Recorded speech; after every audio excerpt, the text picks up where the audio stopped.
Hello! Today I'm gonna cover Armed Dragon Rulers. This deck recently won a Meta Weekly, which is Decade's weekly tournament.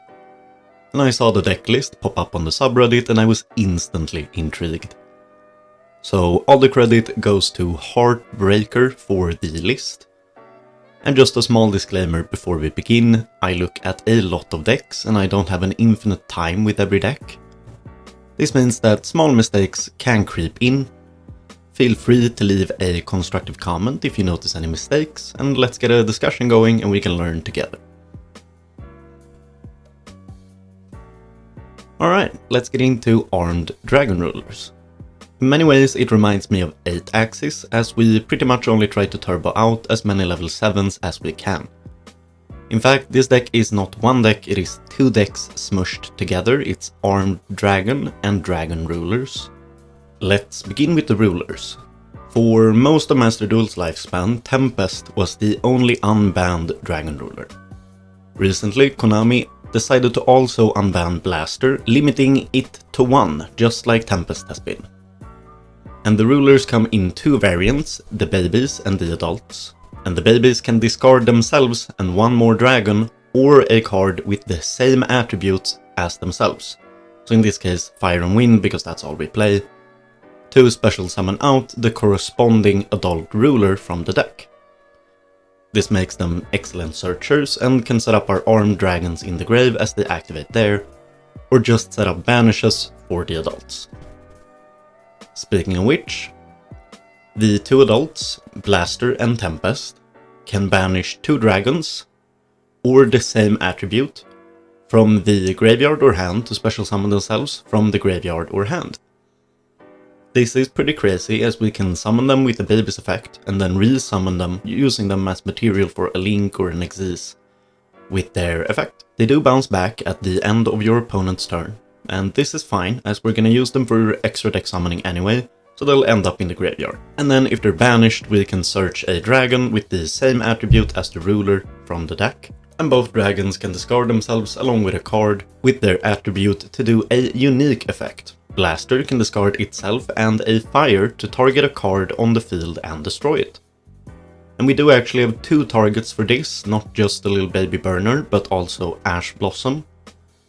Tossing a Ash Blossom for a pop might seem stupid, and often it would be, but sometimes that pop can get you lethal, so don't forget about that. Tempest can discard itself and a Wind to add a dragon monster to our hand. This is amazing. Then we have the Armed Dragons. They're a retrain of a classic archetype from back in the day. As such, they all have a level 3, level 5 and so on, just like their GOAT counterparts. Unlike their GOAT counterparts, however, leveling them up is pretty simple. The Armed Dragons all have a similar effect on the field.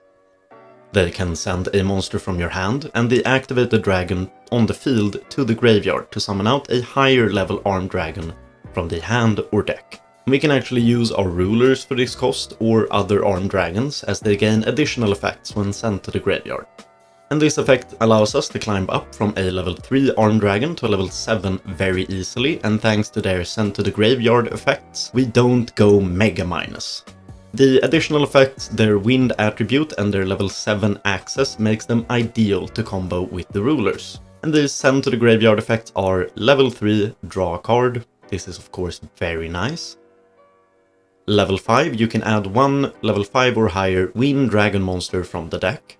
This can search us both Tempest and Pile Armed Dragon. We'll talk about Pile in just a second, just know that it can special summon itself. And then lastly, of the Armed Dragon with a level we run in the deck, we have level 7. If we send this to the graveyard, we add a Armed Dragon from the deck. This can get our Armed Dragons into rotation. It's a pretty nice effect. Overall, these work with perfect synergy with the rulers. We send cards left and right, and we like dragons in the graveyard for our rulers. It's just fantastic. Then there's Pile Armed Dragon, the only Armed Dragon in the deck without a level. It can special summon itself by, surprise surprise, sending a Wind Dragon or a level 7 or higher dragon from the hand to the graveyard. Then it has a second effect, but has some drawbacks.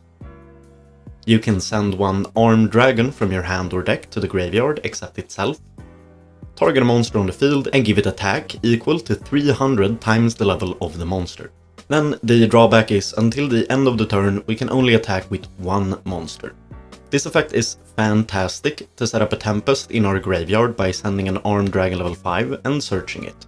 Beware though if you use this on turn 2 or turn 3 that you might lock yourself from a OTK. Then the final armed dragon card in the deck is the Armed Dragon Flash, which allows us to special summon a level 3 armed dragon from the deck on a quick play. Can be searched in the combo and is really helpful when setting up boards. So that's the main engine. Then we run a Mecha Phantom Beast War Blue Ron, hell of a name, for Auroradon shenanigans. We run 3 Maxi, 3 Ash Blossom, 2 Ghost Bell and 2 Callby.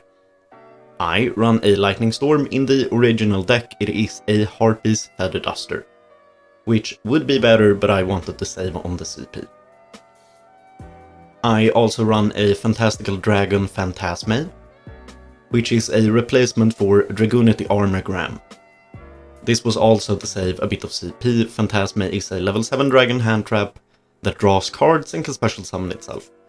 It can also be discarded for a Dragon Ruler or Pilar. And because we are devious, or I should say Heartbreaker is devious, we run DPE and Scythe as well. Scythe locks our opponent from summoning from the extra deck for the turn if it's destroyed while in the back row. We can search it in our combo and pop it with DP on our opponent's turn. It's a classic play, but it's still super strong. And then finally we have Nemesis Corridor, which is a searchable card in the combo and is a 1-card Thunder Dragon Colossus.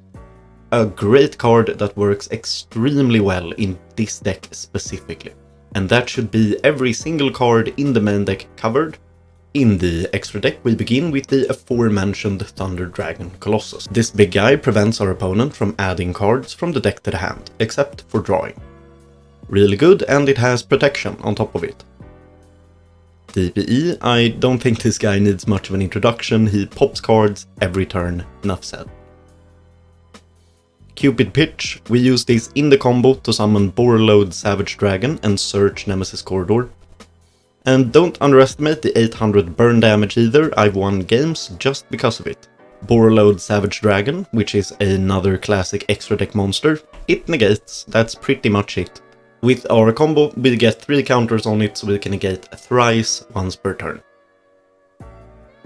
Then we have Baron the Floor. Usually I go into Colossus and Savage Dragon, but there's nothing wrong with Baron either, it's an Omni-negate and it pop cards. Then we get to the bread and butter of this deck, number 42 Galaxy Tomahawk. And this card is insane. It's a rank 7 Xyz and half of our game plan revolves around this card alone. We can detach 2 materials from it and summon as many level 6 machine tokens with 2000 attack as possible. This means that we can get 5 monsters on the board plus the Xyz itself at the cost of 2 level 7s. So this is what we aim to make going first almost always. Then we have Mecha Phantom Beast Dracosac, and with my short time with the deck I haven't had this come up. But I can see how a rank 7 that's protected can summon tokens and pop cards can be useful in many situations.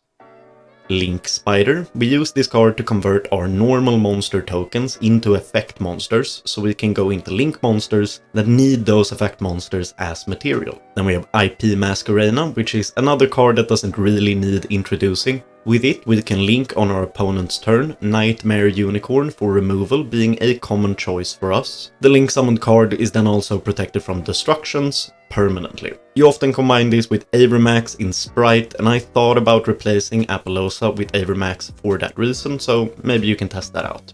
Artifact Dagda, this is what we use in our combo to set Scythe from the deck.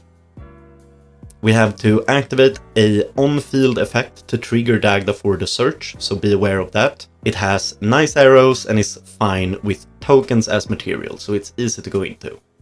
Verte Anaconda, we use this with DPE to set up the Scythe lock. It needs 2 effect monsters to be able to summon, so often we go into Link Spider to summon this with our tokens. Know that using Verte to summon DPE will lock you from the extra deck, so use this last in your turn. Nightmare Unicorn is Disruption, can shuffle a card on the field back into the deck.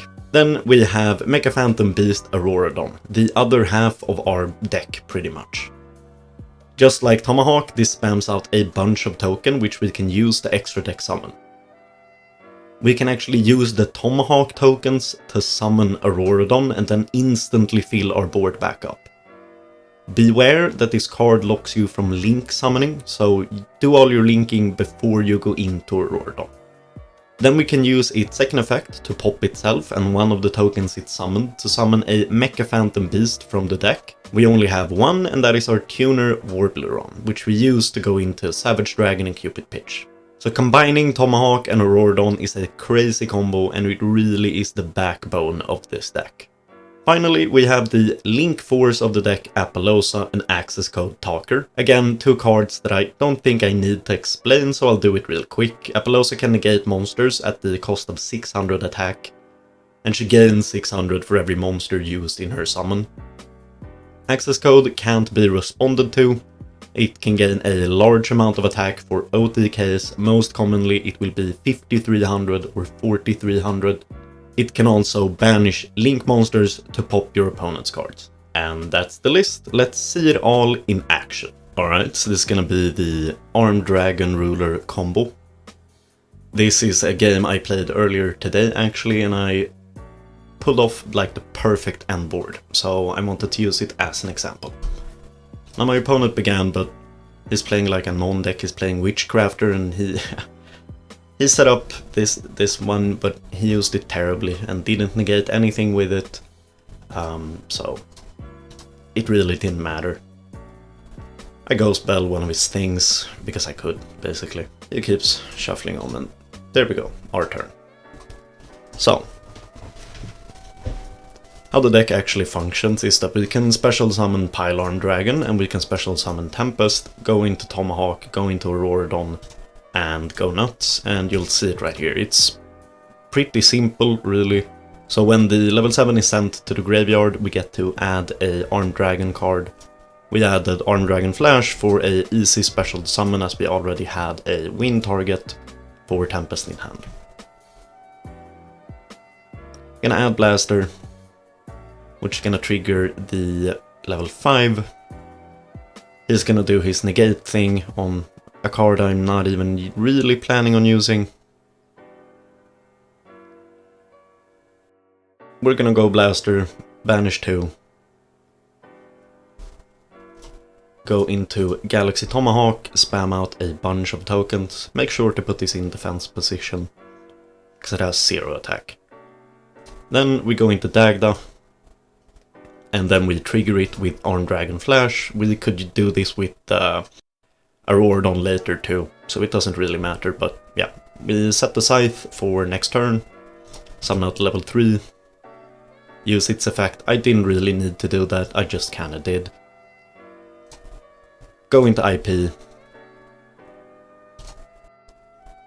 set up Auroradon. Auroradon's gonna trigger, gonna summon out even more tokens.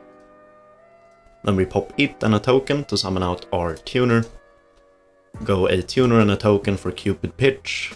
Cupid Pitch gonna increase its level by 1 to 5, making 8. That's Savage Dragon. We have Auroradon in grave to target with the Boarload, which is gonna give us 3 negates. Cupid Pitch triggers, burns for a little bit, and searches Nemesis Corridor. We can then recycle a banished card, special summon it out, and tribute it for Thunder Dragon Colossus. And the main difference here in opening Fusion Destiny is that this is not a Verte. If I didn't open Fusion Destiny, this would be a Verte, but other than that, it's the same opening basically every time. Go for DP, and yeah, that's pretty much the board, right? Not super complex, just Tomahawk, do some link summoning shenanigans, go into Auroradon. Auroradon will allow you to go into Boarload Savage Dragon and search out basically Thunder Dragon Colossus from the deck. So it's a really nice combo in that way. So yeah, I'll give you my final thoughts in just a second. So final thoughts here on the Dragon Armed Ruler, whatever you want to call it. This deck is just fantastic in so many ways. It's a lot of fun to play, you get big combos. You can end on crazy stuff like Appaloosa, you have Access Code in here, Scythe Lock, Barone, Borreload, Savage Dragon, Thunder Dragon Colossus. You can really do a lot with this deck. It's consistent, it's strong, it won the meta weekly, so obviously it's a competent deck and has proven itself. So it's a pretty expensive one, I gotta be honest. The extra deck is pretty much only URs. There's 3 cards in the extra deck that isn't AUR, so keep that in mind. It was a bit of a grind to get this one, but it was definitely worth it in my eyes. But with that, we're gonna wrap up another deck list, so remember to like, comment and subscribe as always. I'll see you guys later. Bye.